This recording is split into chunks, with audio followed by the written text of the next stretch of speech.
say, hey guys, welcome to the show. Hi guys, welcome to the show.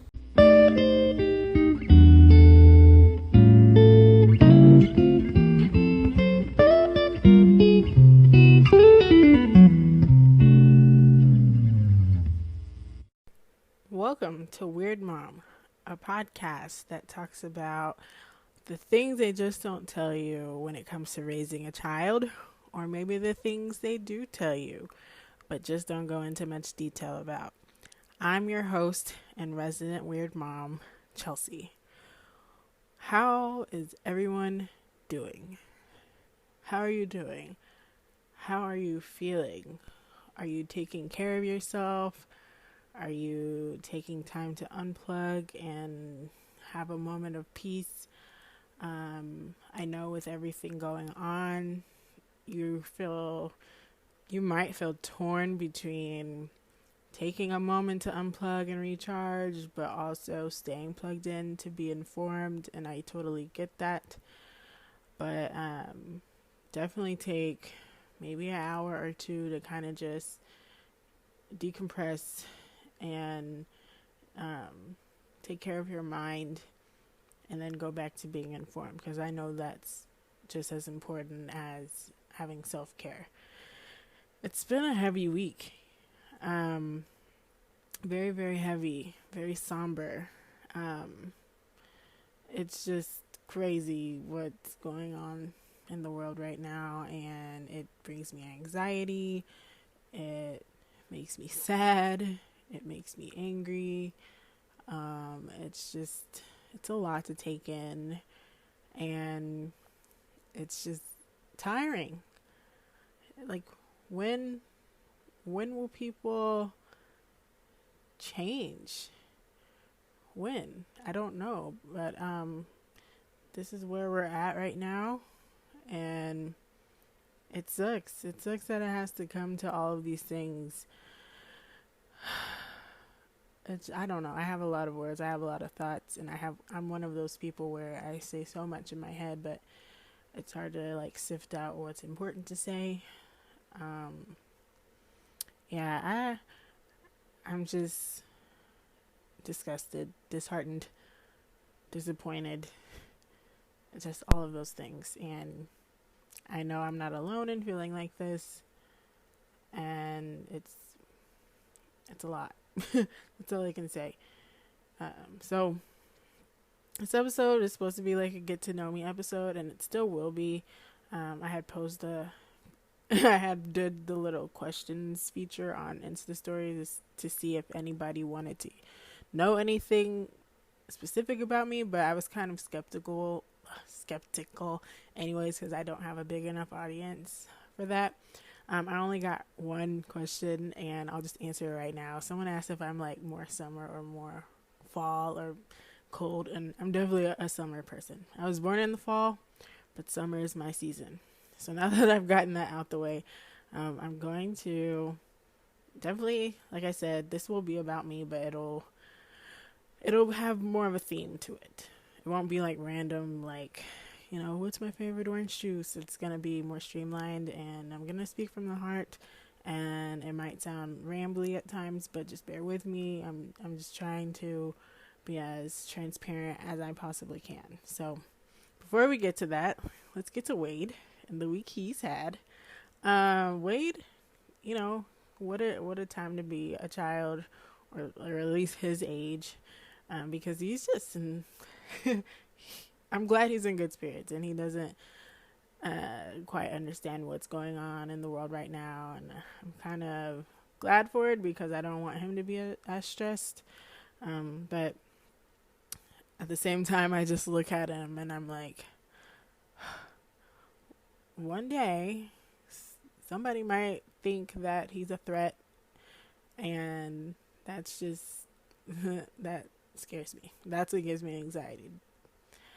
But I just have to pray and just talk to him and educate him and make sure he knows how to protect himself as best as possible and stand up for himself at the same time. So Wade this week has been doing a lot of cool things. Like, I feel like he's had a growth spurt mentally, if that makes sense. He's doing some things that have been amazing me. For one, when we were at my mom's house on Friday, she has a little table for him, and I put his food on the table for him to eat. But he kept scooting the table back into her, like on his way into her bedroom. And I kept telling him, quit moving that table. It was noisy, and it was just like, I didn't want him to drop the food. And so my mom was right there, and I had told him like probably 3 times not to move the table. And she was like, don't move that table. And he stopped and he started eating. And then when he was done eating, he came up to me and said, I'm sorry, Mommy, for moving the table. And it was just, I was taken aback. I laugh when he does those things, but it's not, it is funny, but it's more so in awe. Like, I didn't know 3-year-olds knew how to apologize. You know, I guess I expected that like a little bit later, but he's already feeling like remorse at times, and to me that's good. But then also I don't want him to like get into the habit of being super apologetic for no reason, and at the same time being super apologetic and not actually changing or making things right. So I'm trying to, in that moment I was like, it's okay, but you need to listen. Like, that's the moral of that story, is you need to listen to what I'm saying. It's not to be an annoyance. It's I'm telling you this. I'm telling you to listen to me because what I have to say is important, and it's something you'll need and throughout your life. I know that's so big macro level, but it's true. The little things that we tell them and we want them to listen to is the foundation for what they will need going forward in their life. So that's why I tell him that. Another thing is he got his first bee sting, and I almost wanted to murder every bee that lives on this planet. I know that's so irrational, but that's how I think whenever something hurts my child. Like, whenever he gets sick, I get angry for no reason at people around me. I was like, who would expose him to such a germ for him to get sick? Because sick kids are not fun at all. It's one of the worst things about being a parent. But yeah, I just I wanted to murder the bees. But he was in good spirits, and actually I think it went away because Robert got the stinger out in time before it started really before the poison really started getting in there. It's not even swollen. I sprayed Benadryl on it because it was starting to swell up a little bit, but by like an hour or two later, it was like nothing had ever happened in that area. So I'm so glad. But I definitely wanted to murder all the bees because how dare you? How dare you sting my child? Like, go do something else. Why are you messing with him? He's just playing in his pool with his cousins, and boom, he gets stung. How annoying.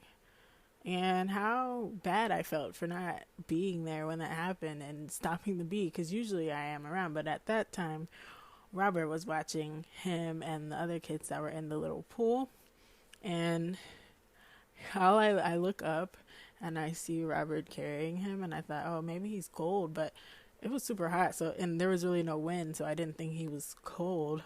And so when I went up to them, he said, your son got stung by a bee. And irrationally, I wanted to get mad at Robert because I was like, how could you? How could you not see the bee before it stung him? How could you not shoo the bee away? But I know, some things just can't be helped. Some things just are a part of life. And I just, when I heard he got stung, I thought back to when I got stung for the first time ever in my life, which was literally the same year he was born. And it hurt. And it was on my knuckles. So it was every time I bent my finger, I felt it. But luckily he didn't have the same experience and he made it through, and that's that. I don't have to murder any bees, at least not yet. Another thing Wade has been doing is, like I said, he's been doing a lot. He's been really in tune to me and paying attention and really more repetitive in the words that he says, like the words that he copies. So I'm like, oh, nah, we gotta really watch ourselves now, because he's like really watching. Yeah. But yeah, that's all I'm going to say about Wade and about myself, because this week I didn't really.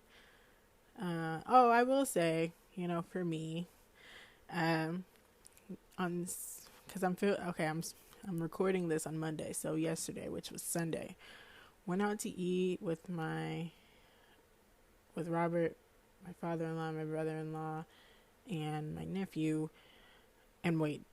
And at first I was nervous because I was like, oh my God, they don't have masks and I have Wade's mask, but are we really going to sit down and eat at a restaurant? And it wasn't even busy in there. We were probably like one of two families there.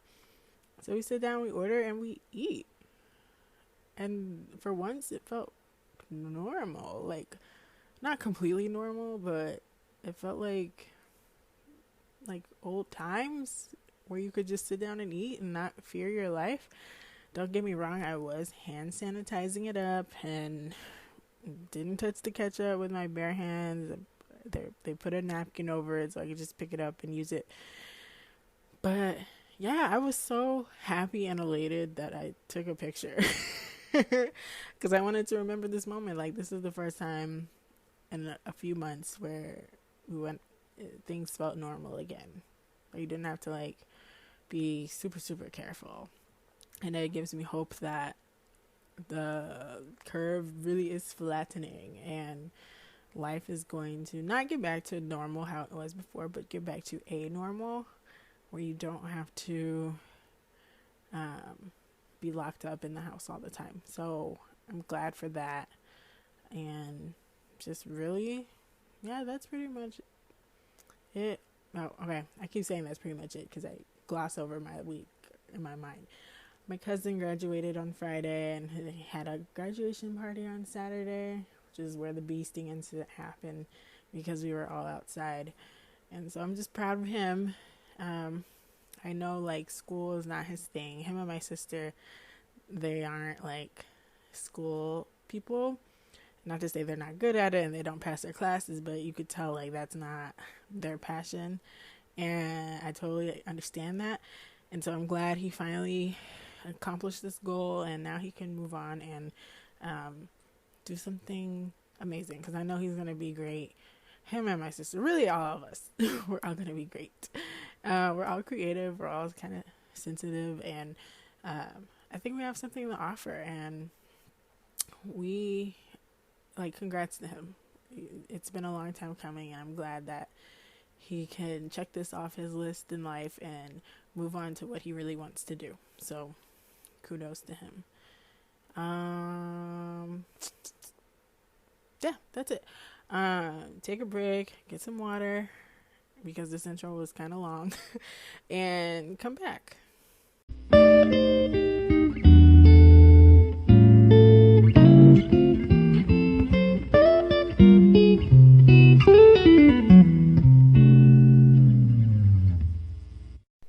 Welcome back to Weird Mom.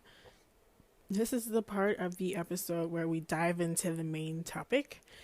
And like I mentioned before, this is going to be a get to know me episode, but instead of it being random, me answering questions from the internet or telling random facts about myself, I thought I would give it more of a theme, and the theme be related to what's going on right now. And if you don't know what I'm talking about the instance of George Floyd, as well as the few other instances with Breonna Taylor and Ahmaud Arbery that happened within the past month, as well as the decade-long happenings that have been shown to the public and that have not been shown to the public. I'm talking about racism, just plain and simple. And normally I don't speak up about these things at length because I don't really know what to say, and I don't want to come off as uneducated, and I don't want to say the wrong thing, but at the same time, something I've learned recently is like silence is worse than saying something bad or something like unfiltered or something uncultivated. Silence is worse. And I figure I cannot be silent, and I have a platform now. I mean, I've always had a platform and a voice, but I feel like now I need to use it, and I'm trying to work on being more vulnerable, which is why I want to share this part of myself.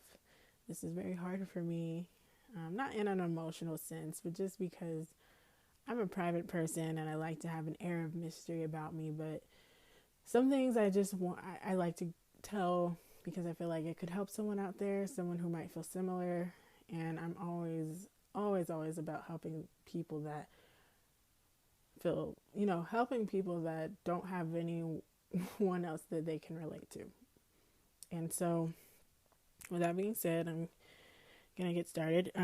If you don't know, I'm a Black woman. Yes, I am. I am 100% Black. I'm not mixed. Both of my parents are Black. All of my grandparents are Black. Everybody in my immediate family on both my mom and dad's side are Black. No other race or ethnicity, just Black. And I know, looking at me, if you see me on Instagram or if you know me in real life, I do not look like I'm just a fully Black person, and I recognize that. I have a really fair skin, and my hair is red, orangish red, and it's a different hair texture than what's a typical, air quotes, I'm putting air quotes on that, a typical Black person's hair texture is, and I'm completely aware of that. But at the same time, I am Black. Mixed is not what I am. And I'm not saying there's anything against mixed people, but it's just something that's, I've been asked a lot growing up. And I feel like once I figured out what mixed actually was and realized I've been Black this whole time, it's like refreshing. It's like, finally I don't have to question myself. And I say that because growing up I had a lot of identity issues in that sense. Like, what am I? And I don't remember them much between like birth and 4th grade. I went to a Christian school, and in Christian school I was taught God loves everybody, no matter what color. And I was also taught history at that school, and I was taught, racism happened, but it's no longer prevalent. Look at us. We love each other. We're all different shades. But I wasn't exactly taught what that meant. I knew that we were all different shades, and I knew people didn't like Black people for whatever reason. But I didn't exactly know the gravity or the extent. And it didn't matter to me, quite frankly, because I was told, we don't experience racism anymore. It's a thing of the past. And so in 5th grade, that's when I started going to public school. And it was definitely a culture shock for me, not in the sense of the people, because it was about the same kinds of people at that school than it was at my Christian school, because it was in the same city. However, it was different ideas I wasn't used to. I think that was the first time someone asked me if I was mixed, or they said, "What are you mixed with?" And I would look at them almost like insulted, like, "What are you talking about? I'm Black. Can't you see? Like, I'm just as Black as you are. I'm just as Black as that person is." But they were not convinced, because I didn't look what they believed to be a true Black person, someone who has darker skin. And I was like, okay. And I think that's when I started to get a little animosity, in a sense, because whenever I saw people that looked ethnically ambiguous as I did, I would ask them, "What are you mixed with?" And they would either tell me they were mixed with something or say I'm not mixed. And I did that to my best friend, who I've known since 5th grade. And at that time, when I met her in 5th grade, I was like, "What are you Hispanic?" I just flat out said it. "Are you Hispanic? are you Mexican? That's what I said, because I didn't know, like, I thought Mexicans were all the same back then. Yes, I know that's problematic, but that's me as a child. And she was like, I'm not Mexican, I'm black and Thai. And I never met anybody like that.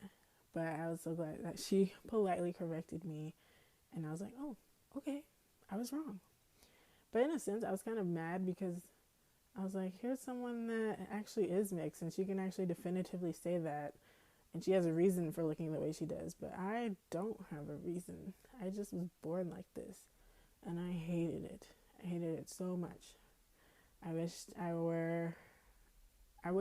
was noticeably black and people didn't have to question.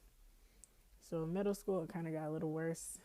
And kids are so cruel. But when you are a kid at that time, you don't realize it. It's all monumental and dramatic to you. And that's when I started getting comments like, oh, look at you, you're such an Oreo.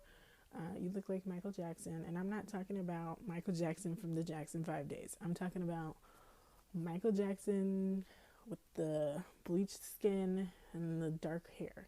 That one. And, I should have took it as a compliment. Like, thank you for comparing me to the king of pop. But at that time, I was like, oh my God, like, they're saying I'm ugly. And I was just real resentful.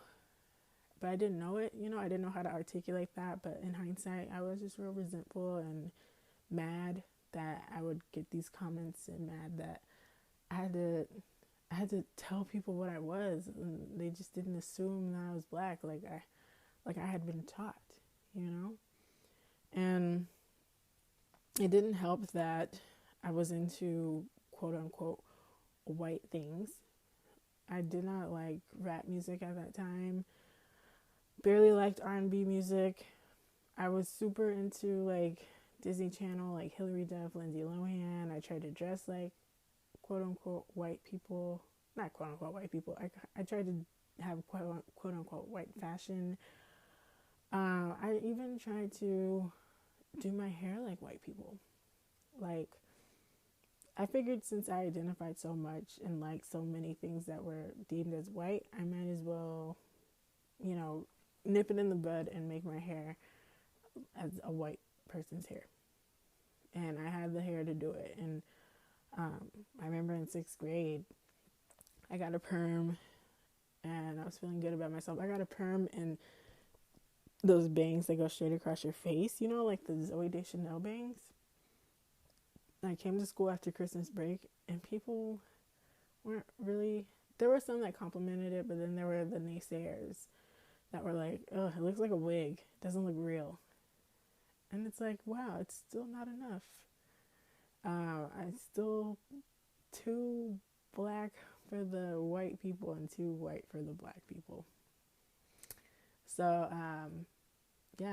that was, a lot of these instances have to do with hair. So the next instance I remember was in 7th grade.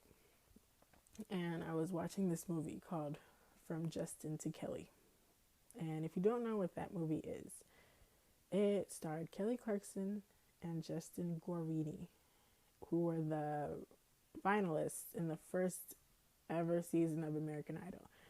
And they decided to put those people in a movie that was a musical about two people that fall in love at spring break, I think. It was awful. But at the time, I liked it.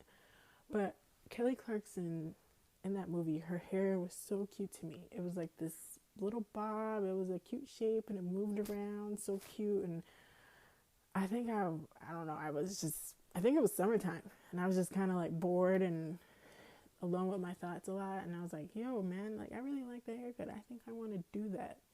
So I did. My smart self went and got some scissors and tried to cut my hair like Kelly Clarkson's hair was in that movie. And me not being a hairstylist, I didn't know, like, there's things that go into having that kind of hairstyle. And, like, just because I cut it, what I think the length is or how I think it should be, it doesn't mean it'll come out that way. And so I think I realized that halfway through because I didn't even cut the other side. And I just stopped. There was like a big chunk of my hair missing, and then it was just uneven at the ends. So I stopped and I was like, oh my God, I messed up. but it's hair, it'll grow back. So I put it all up in a ponytail and I just left it alone and hoped that my mom wouldn't see until or notice. But she did, because probably a few days later or maybe a week later, she was about to do my hair and put it in individual braids, and she undid my ponytail and saw like I had a big chunk of hair missing, and she was like, "What did you do to your hair?" And all I could say was, "I wanted to look like Kelly Clarkson." And she didn't really say anything. She just sighed and just went on to do my hair. And I knew that I had messed up, but at the same time, it is hair and it grows back, so it's not too much of a big deal. But then I remember, like, not too long after that, I remember just like praying to God, like, just make me white. I already like those things that white people like. My hair can be like a white person's hair. Just make me white. Why don't you just make me white? And I remember the anguish I had in my heart when I said that prayer. I was serious. I really wanted him to I wanted to go to sleep that night and wake up as a white person, because I felt like since I already liked most of the things that white people did, I might as well just venture on that side, because I wasn't fitting in with being black. Of course, that did not happen. I woke up still the same, still with a chunk of hair missing, and I was just like, whatever. Went on with my life. So I go on and just really struggle with like how I look and my hair. And in hindsight, looking back on it, a lot of my insecurity issues did have to do with like me not being able to be put in a definitive box of, oh, you're black, so this is how you'll be. And it sucked. It did. And so yeah, all the way up until high school. So sophomore year, I was in a completely different district, but this time this district was predominantly black. And I remember being nervous but excited, because I was like, maybe finally I'll learn more things and I'll finally be accepted as a black person, because they have no choice. There'll be plenty of different people of different shades, of different interests there, and I'll have to fit in somewhere. Somewhere there will be a place for me. And there were a few people. I clinged on to Robert because of that reason. Like, he was black, but he wasn't like super into black culture. And at that time, I felt like that's what I needed, because I needed a friend like that, so I can relate with. And there were a few people in there that were like that, black people that were into quote unquote white culture. The same things I was into. Like, at that time, I was into the emo music. I was into being a scene kid. I was into indie films, like just, stuff like that. And I think the last hurrah of me trying to cling on to, being a white person, I would say, is in that sophomore year. My mom let me choose whatever haircut I wanted for when I came back from Christmas break. We were going to get my hair done, and she said, yeah, whatever you want. And I was like, yes, this is my chance. I finally get to do a scene kid haircut. And if you don't know what a scene kid is, Google it. It's these people, they have like spiked up hair at the top, and then it kind of goes long at the bottom. It's almost like a punk rock mullet in a way. And they have all kinds of crazy colors, and that's what I wanted, except without the colors, because I liked my hair color. And so I showed my mom a picture, and she was like, okay. I showed my grandmother a picture. She was like, okay. And so they took me to the salon, and I showed the woman at the salon, the picture, and she was like, okay. And she did a good job. She made it happen. Like, she did a really good job, and I have pictures of it. And so, yeah, it was great. Like, I finally got to do what I wanted to do with my hair, and finally get to connect with what I thought were my quote-unquote people. Rongo. That hairstyle sucked to grow back. Like, it was probably good for 1 week or two, but you got to understand, like, at that time, I was not as good at keeping up with my hair as I am at this point in my life. So I would let it get raggedy. It grew back horrible. It just looked bad, man. And so after that, I never got a crazy haircut like that again. I just stuck to like little layers and straightening my hair, and that was it. And I just, I remember that moment, and I swore my mom was not going to let me do it. But she did. And I always will remember that, and I always applaud her for that, because she could have said no, and she probably wanted to say no, but she knew I had to learn this lesson on my own, and she let me, and I'm appreciative of it. I always say, like, I'm not afraid of showing pictures of what I look like back in the day, as embarrassing as they are to me, because I feel like I've grown so much since then, and that picture I'm never afraid to show, because it's like, wow, look how far I've come. Like, look at that girl. She did not know who she wanted to be. So yeah, I got the haircut, like I said, sophomore year. And then junior year, that's when I started color guard. And that's when I finally felt accepted as a black person, because I was finally with a group of people, a group of women, actually, because I had Robert, but a group of women who were black, all different shades, all different interests. Some had things in common with me, and I wasn't expecting that, and I was so happy, and I finally felt like I belonged to the black community. And I feel like that was at the point where I felt, well, no, I think before then I knew that I was not of mixed race, because there was a time where, probably in middle school, when they make you fill out the little bubble sheets for the standardized tests, and you'd have to pick your ethnicity, and I seriously would pick other, because I was like, I'm not black. These people are saying I'm not black, so I might as well just click other, right?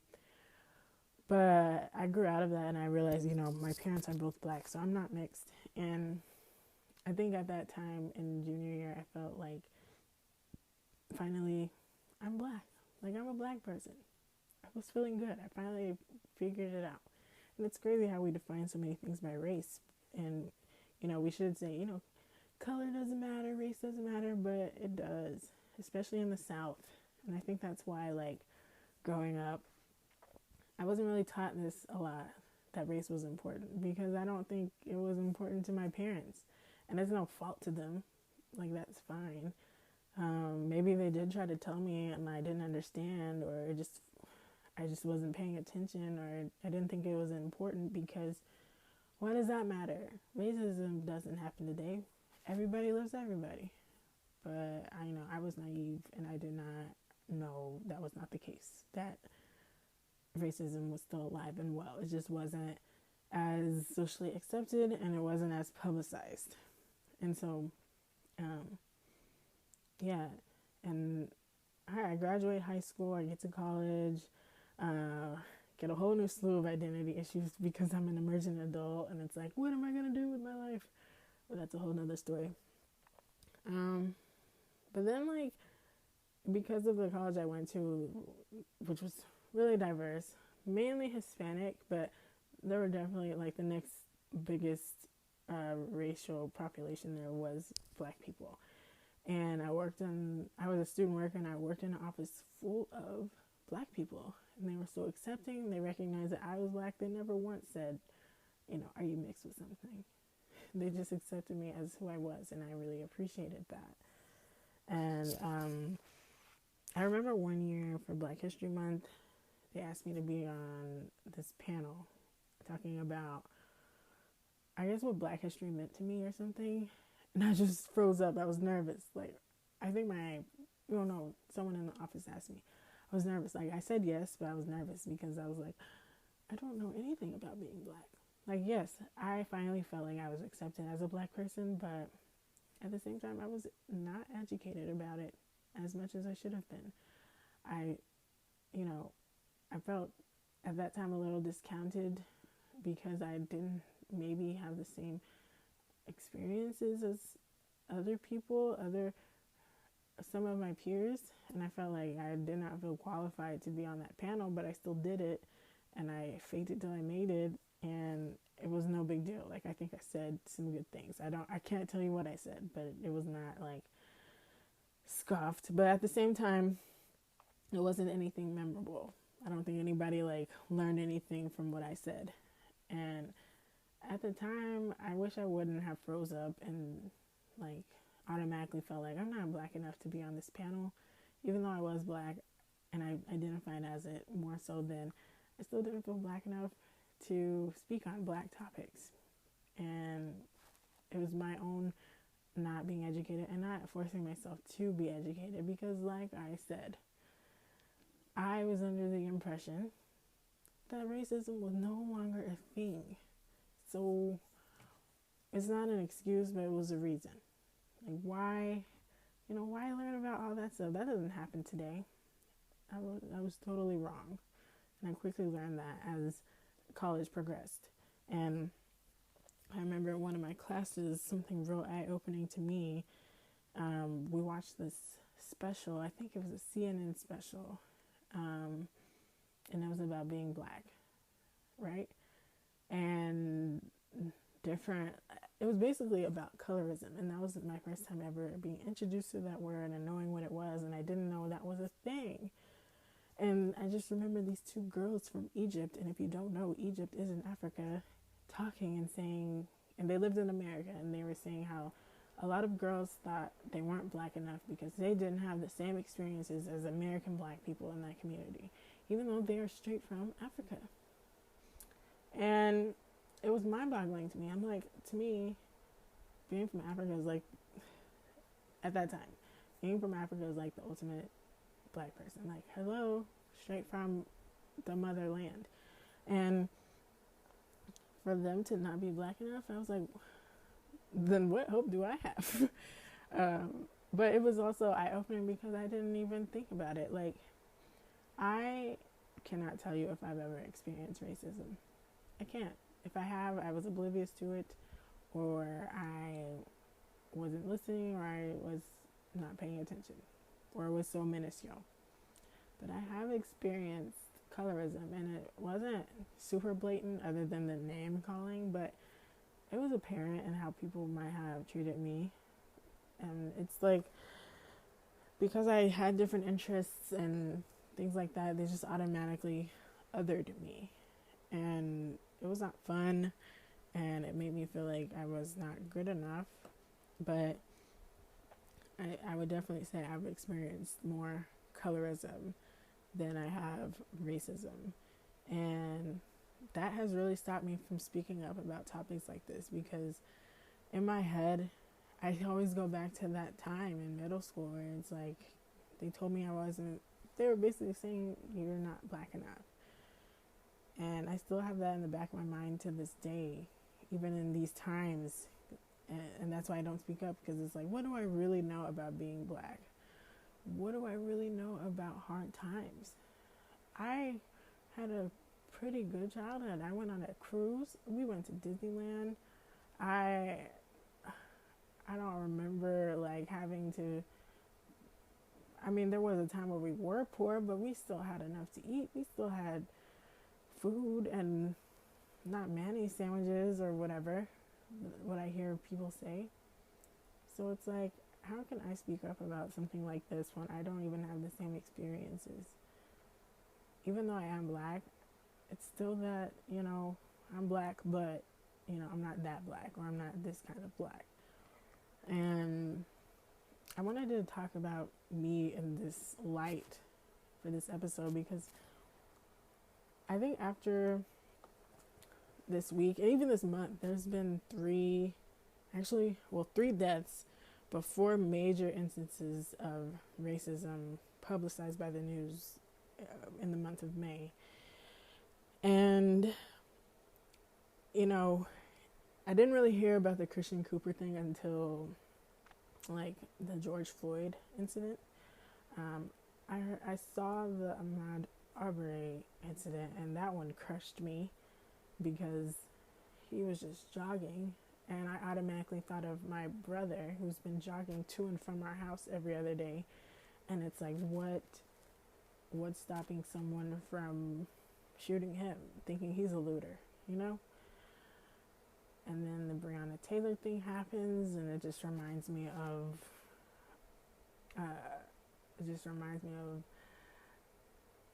other black people, Blossom John, Atiana Taylor, all in their houses, still being harassed, still being killed. Then we have this one, George Floyd. And when I first heard about it, I was like, I honestly was desensitized. I was numb. I was like, yeah, this is just like the other instances, right? We're going to do a hashtag and call it a day. And that was wrong of me. And it's not a time to be desensitized. I have not watched the video, of course. Not of course, but I just haven't. I haven't brought myself to watch it because seeing the screenshots were enough for me to automatically just want to cry. Seeing the screenshots and hearing the story, a man in broad daylight, struggling, grasping onto life, and we watch it. It's terrifying, it's disgusting, it's scary, and the police officer who did it was just so calm about it. Like, yeah, this is one less problem that we have in America. That's how I felt like he was thinking. How could he do that? How could he do that when that man was not a threat at all? How? I don't understand it. Just George Floyd was not a piece of garbage. He was not a roach to squash. He was a person that people miss. And like I said, I usually don't speak up at length about these things, but I just felt it necessary at this time. I felt it necessary to tell the story of me in the way that I did, because this is not a time for me not to feel black enough. Especially now, having a black son. I think of Wade as a black boy. I don't see him ever being called mixed or anything like that. He's black. I'm grateful he won't have those issues like I did. But at the same time, it's not just skin color that others, black people, it's interests too. He might have different interests because his father and I have quote unquote white people interests, and that's liable to rub off on him. And I want to make sure I give him the tools to say, I may like these things, but it doesn't make me any less black. And I also want to give him the tools to be educated enough to speak up and stand up for himself in times like these, or in times where he may face racism. Even though I haven't, he might. And I don't, and that breaks my heart. And I want to make sure that I don't get so lost in my own identity crisis and my own insecurities, and this is how they treated me back then, so that's why I don't speak up now. I really don't want to do that anymore. The bottom line is, I'm black. I have a black son. I'm married to a black man, and it's important for us to educate him on these things and to make sure, like I said, he has the tools to be educated and stand up for himself, and also feel comfortable liking the things that he likes. That's important to me. And yeah, that's basically what it is. Like, I want him to know he is not mixed. He is black. That racism is still alive and well today, and even though it's alive, what am I trying to say? Even back then when I didn't think racism was around, it's because I wasn't seeing it. It wasn't around me. And now I grew up, I went to college in a time where social media was on the rise and more people were using it. And so now using social media to broadcast publicly these instances of injustice it just kind of puts a magnifying glass on the world. Like, yeah, this stuff was going on, but now it's visible and now it's in our face. And it's like, how could you not see it, and how could you not want to make changes? And that's what this whole thing means to me, making changes. Not just for myself, because that's important, but for the one that is going to grow up and be the next generation.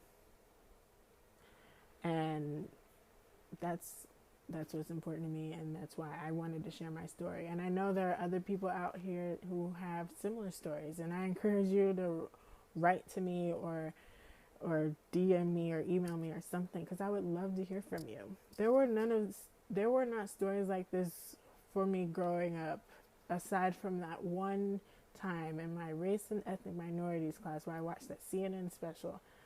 After that, I did learn that other people had similar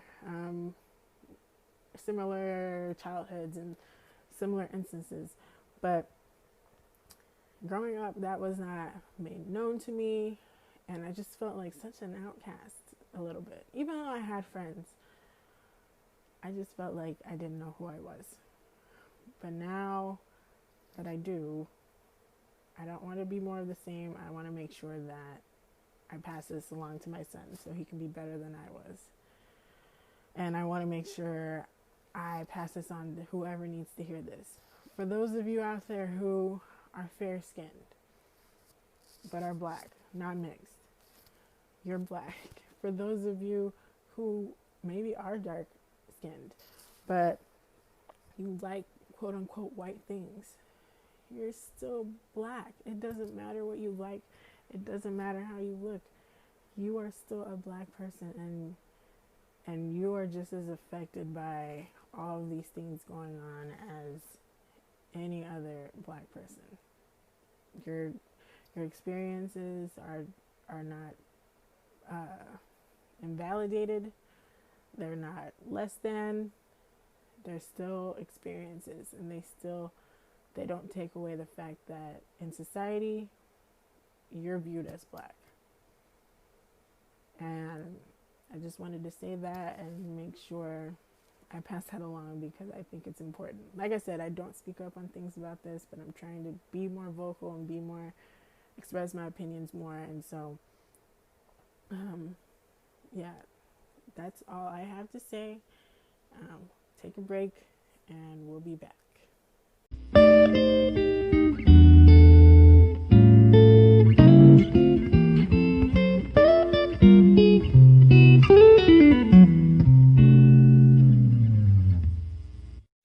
We're back with what I'm into, because I have an obsessive personality and I love things hard for short amounts of time, but not everything. There are certain things I love hard for long amounts of time. This week I'm into retail therapy. I've been doing a lot of shopping. This is continued. I got my chain in today for my necklace that I got a while back. I posted on Instagram about that. I ordered some stuff for my hair because I'm falling back in love with my hair, because at the beginning of this year, I wanted nothing to do with my hair. I was tired of it. I didn't want to cut it off, but I didn't want to deal with it, which is why I haven't been wearing it in my usual natural states. But now I'm back to loving it and wanting to condition it and just do well with it. I got this hair paint wax that I saw on Natural 85's channel. Not the exact same one, but she gave me the idea, and I'm going to try it. It's blue, and I figure I'm not at work, so might as well. And it's temporary, so it'll wash out. I also got a detangling brush. I got a shirt.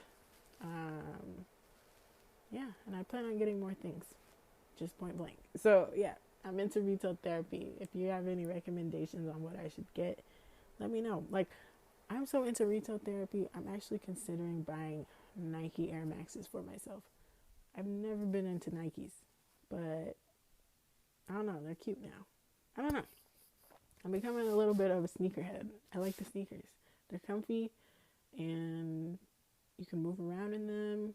It's great. I like them as much as I like sandals. But I love sandals because it's like being barefoot, but with a little bit of protection. And that's why I like them.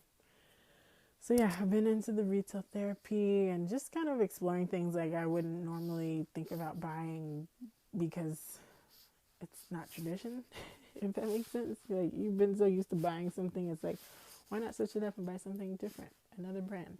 And so that's kind of what I've been doing here lately. Yeah. And for our affirmation, it's not really an affirmation, but it just needs to be said. Black Lives Matter. All Black Lives Matter. Black Lives Matter. I can't stress that enough. Like, I will admit, like, when Black Lives Matter first came around, I was one of those people that said, yeah, Black Lives Matter, but really and truly all lives matter because that's what God intended. No. After this year, I see it completely differently. And all the examples that I've seen just drive it home for me. Like, in no way, shape, or form is Black Lives Matter saying other lives are not as important. Because, yeah, human life is important. It's significant, whether you want to believe that or not. But when certain people's lives are not as valuable as other people's lives, that's when it needs to be said. Black lives do matter. So, yeah, that's all I have for you today. I feel like I've talked forever, but it needed to be said, and I hope it was poignant and streamlined, and I hope you resonate with some part of it. I like re-recorded it over and over again because I wanted to make sure I got to the points I wanted to get to. So I'm glad I got to this final cut. You can follow me on Instagram at WeirdMomPod. That's WeirdMomPod. Slide in my DMs. Tell me a story. I love hearing people's stories. I love hearing about people because I'm a relational person, just like any human, but I'm really relational, and I just love hearing why people do what they do and what makes people tick. I like hearing that stuff. So send me a message. You can email me, weirdmompodcast@gmail.com. We have new episodes every Wednesday. This podcast is available on Anchor, Spotify, Apple Podcasts, Google Play Music, which I was told is going away, and Stitcher. Please rate, review, and subscribe if you like what you hear. If it's like Zoom. You all remember that show, Zoom? If you like what you see, turn off the TV and do it. If you like what you hear, subscribe, rate, and review. I couldn't think of a rhyme. And that's all I have. Have a good day. This is the season finale, actually, before I get off. This is the season finale of the first season of Weird Mom, and I can't believe I've been doing this for 10 weeks. I've kept it up. I'm just as passionate about it as I was 10 weeks ago, and I have so many big plans and dreams. This podcast, the regular seasons will not start again until I think I said July 8th, that first Wednesday in July, whatever that is. And yeah, so we'll see you then. But I will have some bonus episodes between now and then. They won't be parent or mom related. It'll just be, bonus things. Because I wanted to kind of expand and cover some other things that don't have to deal with parenthood. So be on the lookout for that. Also be on the lookout for just new developments. Like I'm working on some things. So keep up with me, grow with me. I'd love to rock with you for a long, long time if possible. And I'll have more guests next season, so I'm excited for that. And yeah, and also, today, if you didn't know, well, when this podcast comes out, I will have unveiled my new logo, and I hope you enjoy it. I'm really trying to brand and make this a real legit thing. Like, this is my passion, and I think I found it. I think I found my passion. So thank you again. I will see you for Weird Mom regular season in July, but I'll see you in between then with some bonus episodes. Peace out and stay sane.